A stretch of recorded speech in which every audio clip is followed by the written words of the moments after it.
काबिल एहतराम बुजुर्गों भाइयों साथियों, अल्लाह जल्ल जलालुहु व मनवालुहु अरहमुर राहिमीन अकरमुल अकरमीन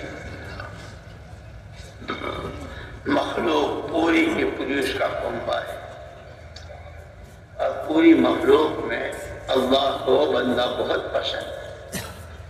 Bismillahirrahmanirrahim. Nahmaduhu wa nusalli ala rasulihil karim, amma ba'd.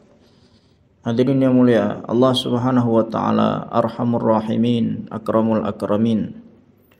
Seluruh makhluk adalah hamba-hamba Allah, keluarga Allah.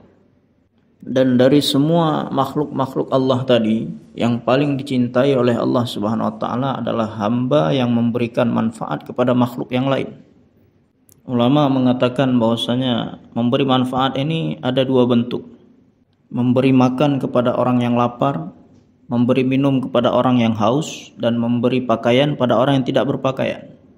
Kalau ada yang sakit, datang berkunjung untuk menjenguk orang sakit, ini adalah satu bentuk memberi manfaat. Kemudian bentuk memberi manfaat yang kedua adalah menunjukkan manusia kepada jalan-jalan surga, supaya manusia selamat dari siksa yang abadi, yang kekal di neraka, supaya dia masuk ke dalam surga mendapatkan kesuksesan yang kekal abadi selama-lamanya dan kenikmatan dan ketentraman selama-lamanya. Untuk itu Nabi SAW memberikan kabar gembira bahwasanya berbahagialah orang-orang yang melalui tangannya orang-orang mendapatkan air kebaikan, melalui akidahnya, melalui imannya, melalui akhlaknya, melalui tabiatnya, melalui muamalahnya, muasyarahnya, kehidupannya, kematiannya, kesendiriannya, dan dalam keadaan ramai. Dalam keadaan apapun dia menunjukkan kepada kebaikan, dan dia menjadi sebab tertutupnya segala bentuk keburukan-keburukan. Rasulullah SAW memberikan selamat kepada orang-orang yang demikian. Karena Nabi SAW dulu pernah berpesan bahwasanya sepeninggalku nanti maka akan terjadi berbagai macam fitnah. Akan tetapi ingatlah seperti mana firman Allah Subhanahu wa taala, laqad kana lakum fi Rasulillahi uswatun hasanah.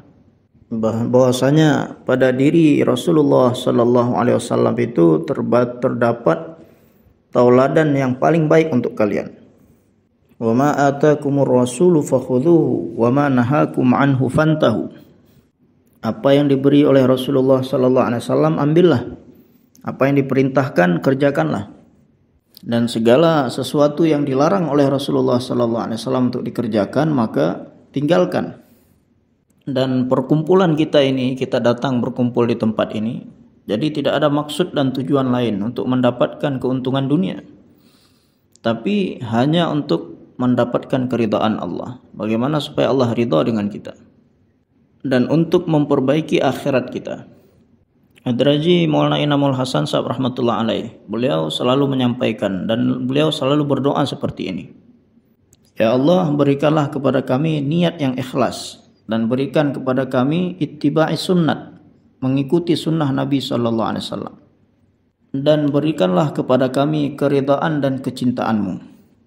Berilah kepada kami kekuatan zahir dan batin, dan kekuatan rohani dan jasmani, dan berilah kepada kami keyakinan terhadap zat dan sifat-Mu ya Allah, dan supaya kami menggunakan semua kekuatan tadi hanya untuk mencari ridha-Mu ya Allah. Banyak sekali doa yang beliau ajarkan, yang diajarkan oleh Nabi SAW, seperti doa-doa yang ada di Hizbul Azam. Allahumma la taj'al musibatana fi dinina, wa la taj'alid dunya akbar hammina, wa la mabalagha ilmina, wa la tusallit alaina bidhunubina man la yarhamuna. Kemudian ada lagi, Allahumma hfadni bil islami qa'iman, wahfadni bil islami qa'idan, wahfadni bil islami raqidan, wala tashmit bi aduwwun wala hasiban. Jadi Nabi SAW adalah Nabi yang berdakwah dan seorang Nabi yang berdoa. Kemudian pengaruh kesan daripada setiap doa-doa yang beliau panjatkan. Dan ingatlah baik-baik bahwasanya setiap amal Nabi sallallahu alaihi wasallam memiliki kesan yang sangat besar, memberi pengaruh yang sangat besar. Setiap doa beliau, setiap amal beliau memberikan pengaruh yang sama seperti di zaman beliau sendiri, yakni menunjuki manusia dari jalan kesesatan, jalan kesalahan kepada jalan kebenaran, dan merubah yakin yang salah kepada yakin yang benar. Kemudian dari menginginkan keuntungan dunia menjadi ikhlas.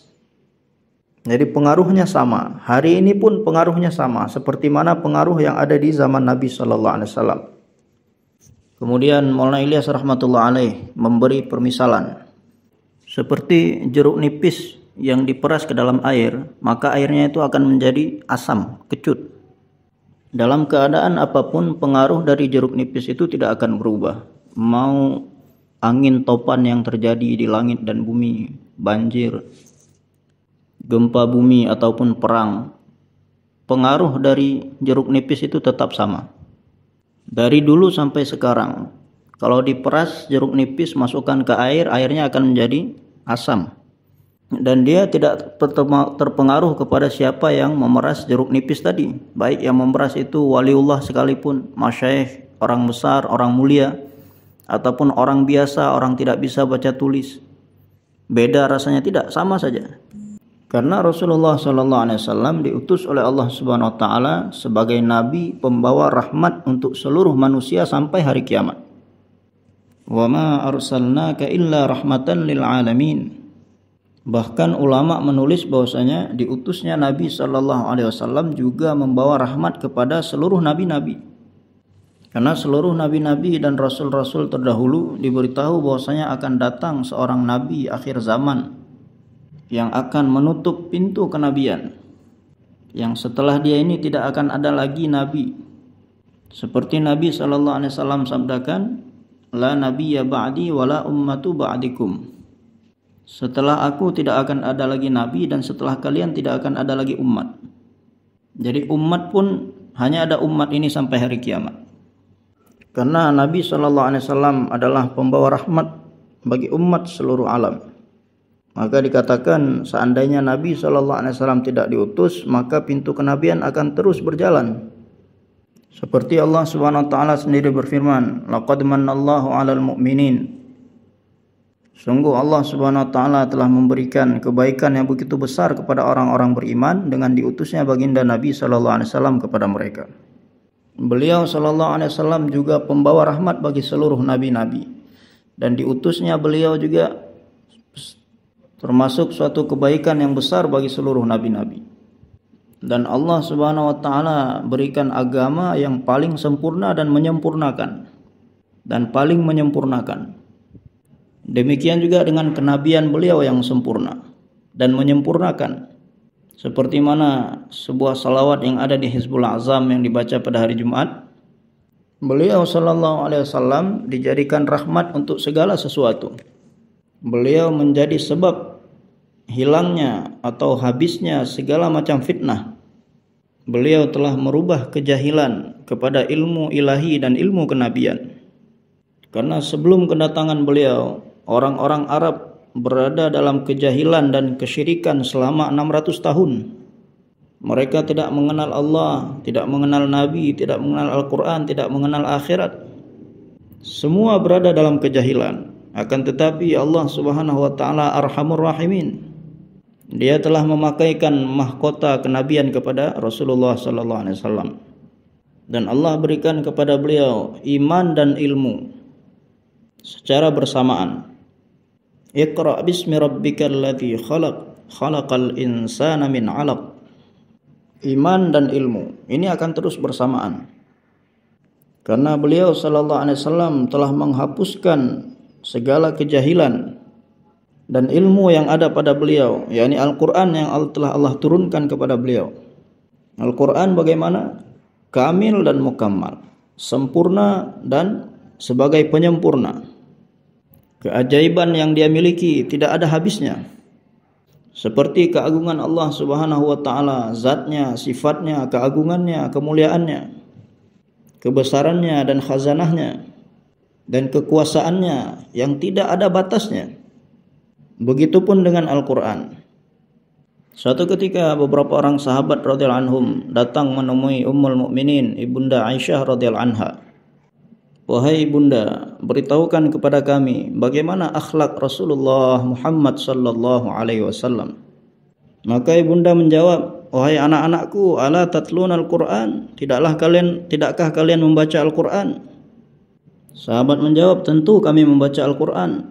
Maka Ibunda Aisyah radhiyallahu anha mengatakan bahwasanya khuluquhul Qur'an, apa yang ada di dalam Al-Qur'an itulah akhlak Nabi sallallahu alaihi wasallam. Tidak ada sesaat pun dalam kehidupan baginda Nabi sallallahu alaihi wasallam yang keluar daripada Al-Qur'an. Untuk itu, Masya Allah, penjelasan dari ulama. Untuk itulah kita senantiasa dianjurkan, diperintahkan untuk selalu bersama ulama, bersama orang-orang salihin. Senantiasa duduk dan berdiri dengan orang-orang yang Allah Subhanahu wa taala berikan kepada mereka ilmu Al-Qur'an dan ilmu hadis. Senantiasa bertanya kepada mereka. Ini diulang terus-menerus lagi dan lagi supaya kita senantiasa bertanya dalam kehidupan ini kepada mereka yang ahli dalam ilmu agama. Sehingga 24 jam kehidupan kita ini sesuai dengan perintah Allah dan sunnah Nabi sallallahu alaihi wasallam. Jadi setiap apa yang ada di dalam mushaf Al-Quran itu ada di kehidupan Nabi sallallahu alaihi wasallam. Untuk itu Maulana Muhammad Ilyas rahmatullah alaih mengatakan bahwasanya pergerakan kita ini, kita bergerak dan berpindah ini adalah usaha kita, kerja kita ini bukan hanya datang dan pergi. Akan tetapi di balik semua ini ada satu maksud yang sangat besar.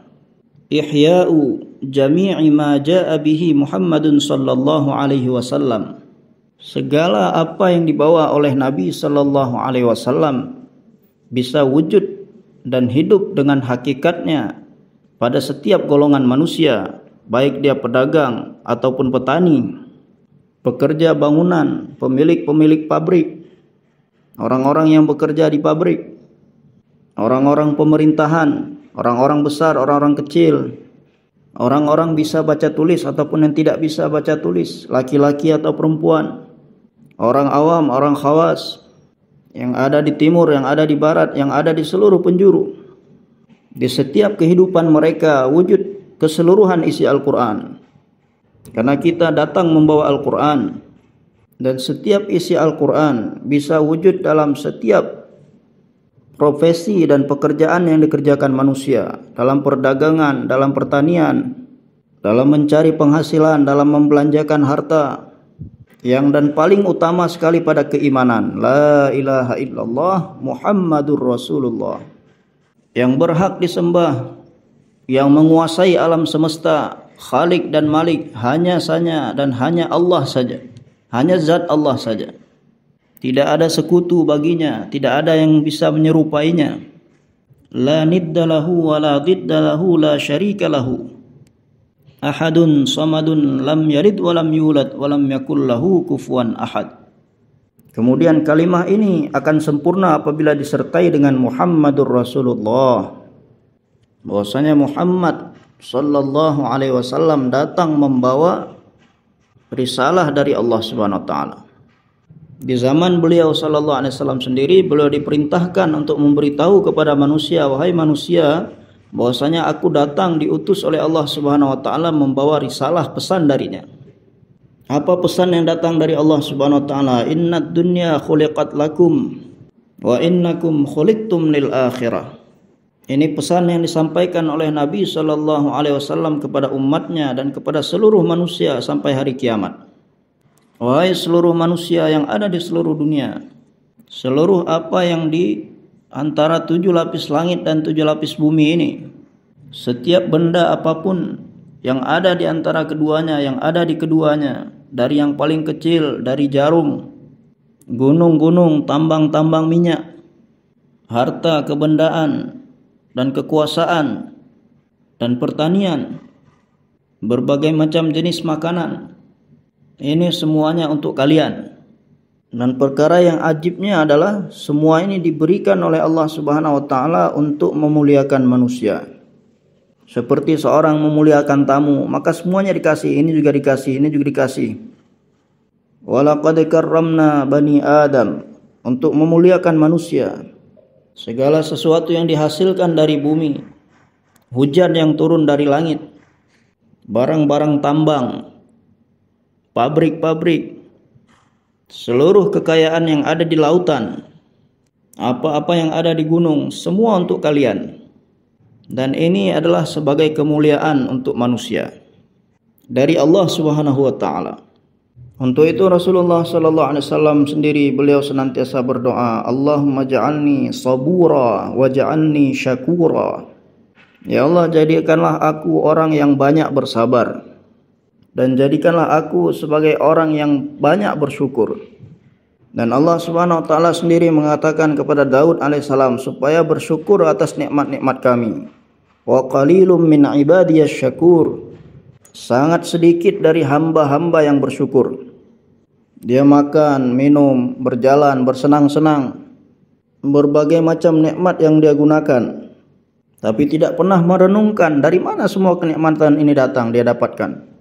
Untuk itu doa-doa yang kita baca setiap harinya, salah satunya ada di doa sore hari yang barusan tadi sore kita baca. Allahumma ma amsat bi min ni'matin aw min ahadim min khalqik faminka wahdaka la syarika lak walakal hamdu walakas syukru. Wahai Allah, sesungguhnya di waktu sore ini setiap nikmat yang ada padaku ataupun yang ada pada setiap makhlukmu, sesungguhnya itu semua adalah pemberianmu ya Allah. Hanya bagimulah segala syukur dan hanya bagimulah segala puji-pujian. Maka siapa yang membaca doa ini, dia telah menunaikan syukur, dia telah bersyukur ke atas nikmat. Doa pagi hari pun begitu. Ma asbahat bi min ni'matin. Allahumma inni asbahtu minka fi ni'matin wa afiyatin wa sitrin. Allahumma atmim alayya ni'mataka wa afiyata wa sitratak fid dunya wa fil akhirah. Asbahna wa asbahal mulku lillah. Ini semua doa-doa. Untuk itu yang pertama kali adalah belajar agama itu fardu, wajib. Menjadikan Allah Subhanahu wa taala ridha. Dan untuk mendapatkan keridhaan Allah Subhanahu wa taala hanya dengan cara beriman kepadanya. Yakin dan percaya kepada zat dan sifatnya. Setiap berita dan kabar apapun yang datang dari Allah Subhanahu wa taala, Allah hak dan setiap perkataannya adalah hak. Dan jalan untuk menjadikan Allah Subhanahu wa taala ridha adalah Muhammadur Rasulullah sallallahu alaihi wasallam. Untuk itu ulama mengatakan bahwasanya sebanyak mana Rasulullah sallallahu alaihi wasallam dan seperti mana Rasulullah sallallahu alaihi wasallam telah membuat Allah ridha, tidak ada seorang pun yang bisa membuat Allah ridha seperti itu. Untuk itu nanti pada hari kiamat seluruh nabi akan berkumpul, rasul-rasul, orang-orang terdahulu, orang-orang kemudian. Semua orang akan merujuk kepada nabi-nabinya. Akan tetapi nabi ketika itu akan kebingungan. Manusia ketika itu tenggelam dalam keringatnya masing-masing. Matahari setengah tombak berada di atas kepala. Allah Subhanahu wa taala dengan segala kehebatannya dan kebesarannya akan mengatakan, bertanya, limanil mulkul yaum? Milik siapakah kerajaan pada hari ini? Lillahil wahidil qahhar. Maka pada saat itu seluruh nabi-nabi akan datang kepada Nabi sallallahu alaihi wasallam, Muhammad sallallahu alaihi wasallam. Mereka semuanya mengharapkan syafaat dari baginda Nabi sallallahu alaihi wasallam. Allahu akbar. Saya jadi ingat satu ketika Hadrat Haji Maulana Inamul Hasan Sahab rahmatullah alaih, setelah salat Isya beliau berziarah ke makam Rasulullah sallallahu alaihi wasallam. Setelah beliau mengucapkan salawat dan salam, kemudian beliau kembali ke tempatnya sambil menangis. Ketika itu kita semua berkumpul dengan beliau. Maka kalimat pertama yang beliau ucapkan sambil menangis itu, ya Allah, kita ini tidak mengenal Rasulullah sallallahu alaihi wasallam. Kita sama sekali tidak mengenal Rasulullah sallallahu alaihi wasallam. Seperti yang disebutkan dalam Al-Qur'an, azizun alaihi ma anittum harisun alaikum, mengenai sifat-sifat Nabi sallallahu alaihi wasallam yang disebutkan. Saya ingat sekali setelah haji tersebut, sampai meninggalnya beliau. Setiap kali beliau datang untuk memberangkatkan jemaah keluar jalan Allah, beliau datang untuk berdoa setiap kali untuk menghantarkan jemaah. Maka dua doa ini tidak pernah ditinggalkan oleh beliau. Ya Allah, jagalah kami dan seluruh umat dari terkena sesuatu fitnah ataupun menjadi asbab wujudnya satu fitnah. Karena sudah terlalu banyak fitnah yang datang. Rasulullah SAW pernah berpesan, fitnah harta, fitnah kekuasaan, fitnah manusia, fitnah jin, orang-orang awam, orang-orang khawas, bahkan ilmu pun akan terkena fitnah. Untuk itu Allah Subhanahu wa taala berfirman bahwasanya apa yang diberi oleh Rasul sallallahu alaihi wasallam kepada kalian ambil, dan apa yang dilarang oleh Rasul itu tinggalkan. Dan apa yang ditinggalkan diberikan oleh Rasulullah sallallahu alaihi wasallam, taraktu fikum amraini, aku meninggalkan kepada kalian dua perkara. Yang pertama adalah kitabullah. Al-Qur'an ini setiap hurufnya, setiap perintah yang ada di dalamnya yang berkaitan dengan apapun, dengan penglihatan, pendengaran, pembicaraan, dengan kaki, dengan tangan, dan dengan anggota tubuh lainnya, yang berkaitan dengan penghasilan dan berkaitan dengan pengeluaran harta, yang berkaitan dalam keadaan senang, dalam keadaan sedih, yang berkaitan dengan kehidupan dan kematian, yang berkaitan dengan sakarat dan kehidupan alam kubur, yang berkaitan dengan padang mahsyar dan ketika pembagian catatan amal, kemudian di Telaga Kausar ketika Nabi sallallahu alaihi wasallam memberikan minum dengan airnya yang penuh berkah. Kemudian yang paling terakhir sekali adalah menatap langsung wajah Allah Subhanahu wa taala. Seluruh isi Al-Qur'an yang berkaitan dengan semua ini dalam kehidupan setiap manusia di waktu kapan saja, dalam keadaan apapun, di situ kita mesti melihat apa yang diperintahkan di dalam Al-Qur'an dan bagaimana cara menyempurnakannya. Apa perintahnya dan bagaimana caranya. Untuk itu Maulana Muhammad Yusuf rahmatullah alaih mengatakan bahwasanya kita bukanlah hamba yang terkesan dengan suasana dan keadaan. Karena keadaan ini senantiasa berubah-ubah. Musim panas berubah menjadi musim dingin berubah menjadi musim panas. Malam yang gelap berganti dengan siang yang terang. Ini setiap hari berubah-ubah. Maka beliau sampaikan bahwasanya kita bukanlah hamba yang mengikuti situasi dan keadaan, tapi kita adalah hamba yang menyempurnakan segala perintah Allah dan cara Nabi sallallahu alaihi wasallam. Pernah seorang masyayikh mengatakan dalam bayannya bahwasanya apabila seluruh kulit manusia, laki-laki ataupun perempuan ini dikupas dan dijadikan sandal untuk dipakaikan di bawah kaki baginda Nabi Muhammad sallallahu alaihi wasallam, maka pengorbanan seperti ini tidak akan mampu untuk menunaikan hak baginda Nabi sallallahu alaihi wasallam. Dan di sini di tempat kalian di Pakistan, Maulana Ahmad Ali Sab Lahori rahmatullah alaih, salah seorang yang banyak sekali berkhidmat, Allahu Akbar. Suatu ketika beliau sedang menyisir jenggotnya, kemudian sehelai jenggotnya itu jatuh. Beliau ambil sehelai jenggotnya yang jatuh tadi dan diberikan kepada khadimnya dan berkata, bagaimana caranya supaya jenggot saya ini bisa diletakkan di bawah sandal Maulana Husain Ahmad Madani nawarallahu marqadahu, sehingga nanti bisa jadi penolong saya di akhirat. Karena beliau ini orang yang sangat banyak mengikuti sunnah Nabi sallallahu alaihi wasallam. Maka maksudnya adalah di dalam Al-Quran disebutkan, ya ayyuhan nabiyyu hasbukallah wa manittaba'aka minal mu'minin. Wahai Nabi, cukuplah Allah bagi engkau dari orang-orang beriman. Siapa saja yang mengikuti baginda Nabi sallallahu alaihi wasallam dari orang-orang beriman, orang besar, orang kecil, penguasa, rakyat biasa, orang bisa baca tulis, tidak bisa baca tulis, apapun pekerjaannya, siapapun yang mengikuti Nabi sallallahu alaihi wasallam, cukuplah Allah bagi mereka. Jika Allah Subhanahu wa taala sudah cukup untuk seseorang, maka dia tidak akan membutuhkan siapapun lagi selain Allah. Di dalam bayan Maulana Ahmad Muhammad Bahawalpuri rahmatullah alaih, beliau sampaikan, ta'alluq ma'allah, taqarrub ilallah, ma'iyatullah, nusratullah, Qudratullah. Setiap orang membangga-banggakan ta'aluknya, hubungannya dengan makhluk. Saya punya ta'aluk hubungan dengan fulan, dengan fulan. Padahal ta'aluk yang sesungguhnya adalah ta'aluk dengan Allah. Perbaiki hubungan kita dengan Allah. Buat hubungan baik dengan Allah. Untuk itulah Rasulullah SAW setelah berhijrah di Madinah Munawwarah, yang mana di sana selama 120 tahun dua kabilah yang saling berperang, bermusuhan satu sama lain, berapa banyak darah yang tertumpahkan. Allah Subhanahu wa taala menyebutkan mengenai orang-orang di Madinah, "Wadhkuru ni'matallahi 'alaikum."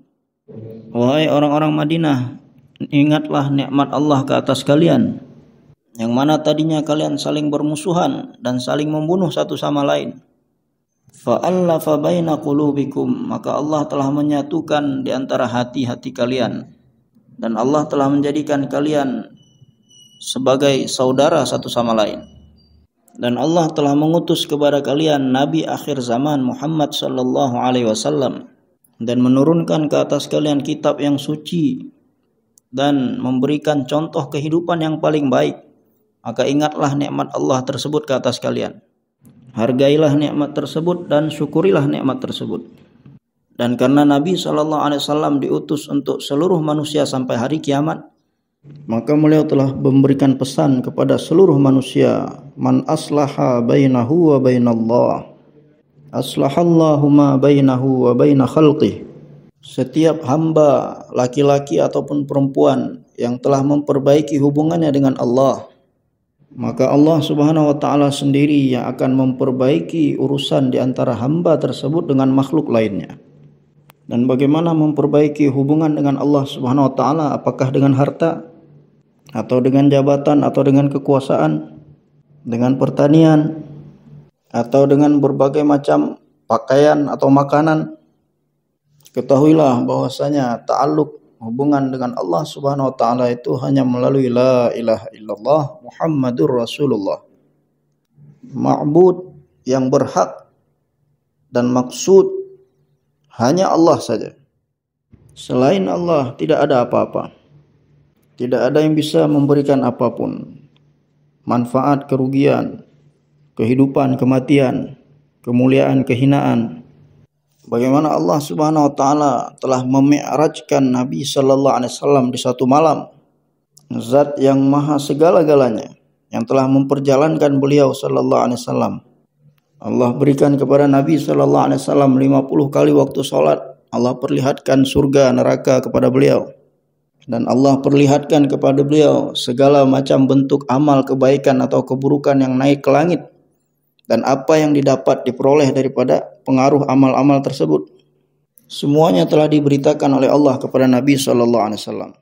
Dan semuanya telah disampaikan oleh Nabi kepada umatnya. Tidak ada satupun yang disembunyikan oleh beliau. Maka asas yang pertama sekali adalah kalimah. Yakinilah Allah sebagai Tuhan, sebagaimana haknya, seperti zat dan sifatnya. Muhammadur Rasulullah sallallahu alaihi wasallam adalah benar-benar utusan Allah, benar-benar nabi Allah dan utusan Allah, dan sebagai nabi yang terakhir, rasul yang terakhir, beliau telah memberitahukan jalan penyelesaian segala permasalahan kepada setiap umat. Tapi perselisihan terus terjadi di antara suami istri, di antara penjual dan pelanggan, di kalangan orang-orang kampung, di kalangan orang-orang kota, di kalangan orang-orang kota, di kalangan orang-orang miskin, orang-orang kaya, pemerintah kecil, pemerintah besar. Seluruh keadaan hidup manusia dari 4 penjuru, apapun yang terjadi, permasalahan apapun yang sedang dialami, tidak bisa diselesaikan dengan harta, dengan kekuasaan, dengan pangkat jabatan, dengan kebendaan-kebendaan. Hanya satu saja jalan, yaitu perbaiki hubungan dengan Allah Subhanahu wa taala.